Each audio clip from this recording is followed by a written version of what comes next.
நாம் அரசியலுக்கு வந்ததிலிருந்தே நம்மளை பற்றி நிறையா சில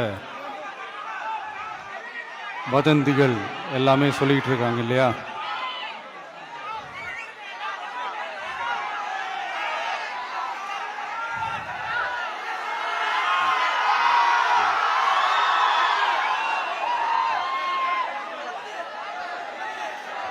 ஒரு சின்ன விஷயம் நான் சொல்லிட்டு போயிடுறேன், கொஞ்சம் சைலண்டாக இருங்க ப்ளீஸ்.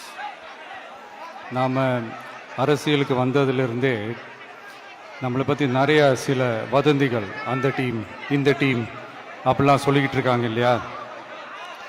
ஆனால் இவர் எந்த டீமும் கிடையாது, மக்களுடைய டீம், பீப்புள்ஸ் டீம் அப்படின்னு எல்லாருக்கும் தெரிஞ்சதுக்கப்புறம் வேற என்ன அவதூறு பரப்பலாம் இவர் மேலே அப்படின்ட்டு ட்ரை பண்ணி எல்லாமே அவங்களுக்கு ஒர்க் அவுட் ஆகலை.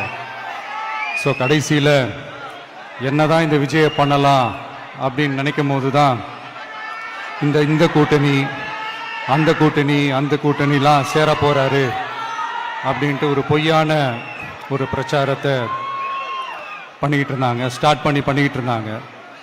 இந்த நியூஸ் எல்லாம் கேட்டு நீங்கள் கொஞ்சம் கன்ஃபியூஸ் ஆகிருப்பீங்க. அதனால் இங்கே மறுபடியும் ஓப்பனாக தெளிவாக ஒரு விஷயத்தை நான் சொல்கிறேன்.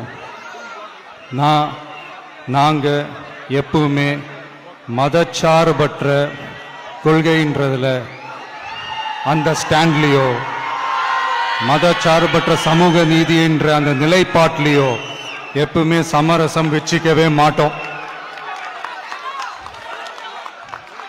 நம்மளுடைய தலைமையில தான் ஆட்சி அப்படின்றதுல எப்பவுமே உறுதியா இருக்கிறோம். நம்மளுடைய முதல் மாநாட்டில் கூட நான் சொன்ன மாதிரி அரசியலில் யாருக்காகவும் எதுக்காகவும் எந்த விதமான ஒரு சமரசமும் நாங்கள் வச்சுக்க போறதே எல்லாம் அந்த பேச்சுவார்த்தையே கிடையாது. சரிங்களா? அதனால யார் என்ன அவதூறு பரப்புனாலும் தயவு செஞ்சு அதை நம்பாதீங்க.